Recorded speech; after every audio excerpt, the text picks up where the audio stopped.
All right, so this is the Aventus by Kiwi ears. These are $90. You'll find a link in the description that is not monetized. Very simple controls, pretty comfortable. We'll see long-term how they hold up. But what I really want to talk about is who they're for. So these are marketed towards DJs and gamers. And I think for gamers, there are a ton of options out there. You don't need wireless headphones necessarily if you're a gamer, so that can help bring down your cost.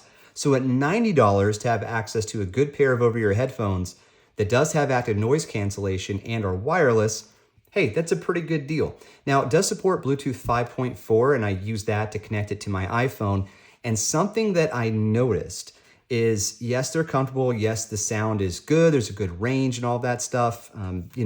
Nothing negative to say about the sound quality, and definitely some positives on the noise cancellation. By the way, with noise cancellation on, you're looking at 45 hours of battery life, 82 with the noise cancellation turned off. I'm always on noise cancellation. And also 18 hours of battery life if you have ANC on and the RGB lighting enabled. So on the right and left side, you have these RGB lights. I don't use these at all. There's two different modes, like, rotating color mode and then on, and in my case, off.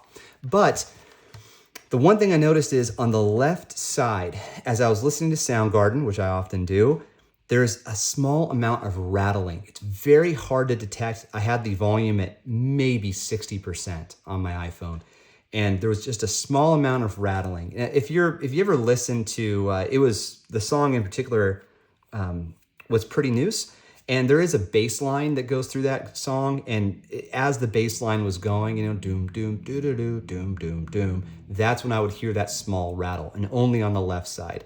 For other music, I do also listen to country music. It didn't happen, but I did notice it when I was listening to the grunge, but in particular, that one Soundgarden song. Okay, so, by the way, it's a low rattle. I don't want to make this sound like a huge deal, but it was enough that I was like a little disappointed.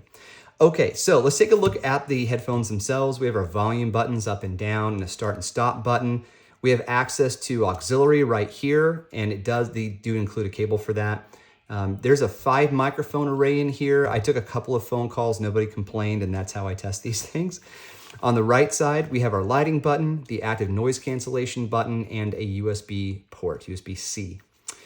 The ear cups themselves, very flexible. There's good rotation, and you can also fold them. Part of the reason they rotate is that you don't have to put it into your ear, up to your ear if you don't want to. There we go. That's what I was trying to do. You don't have to put it up to your ear. So if you're a DJ and you want to have one ear on the music and one ear on the dance floor, this is how you do it. And you can do this with either side, by the way, your right side or your left side.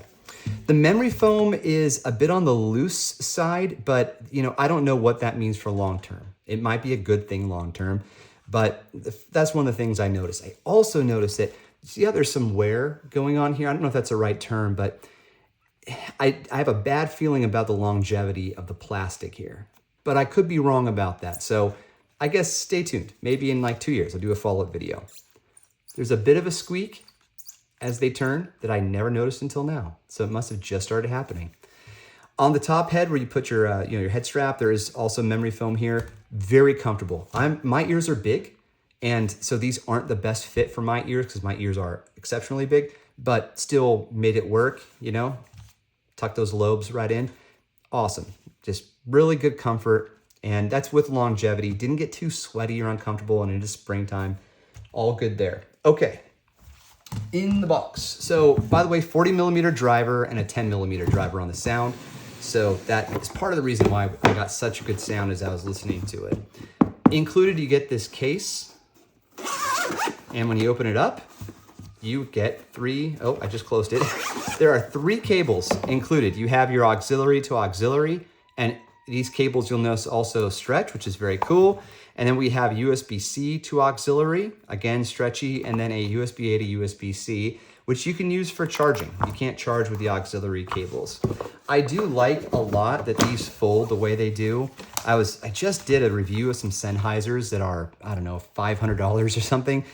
They're very good, they're awesome, but they don't fold. And my Sony XM5s, which were I think $400, those don't fold. I love when headphones fold. I think that's really good. Now, just like the Sonys, these are made of plastic, and you might be able to say the Sonys have a better build, they don't squeak like this one does, But, you know, for $90, you got to appreciate the little things like the folding and the noise cancellation, the battery life, the lighting, if that's something you're into. So yes, I guess stay tuned. I should do a long-term review on this. That's not a guarantee that I will. Just depends on how much I use it. But if you do have questions at any point in time, just drop a comment and I'll get back to you. All right, thanks for watching. We'll catch you on the next one. Cheers.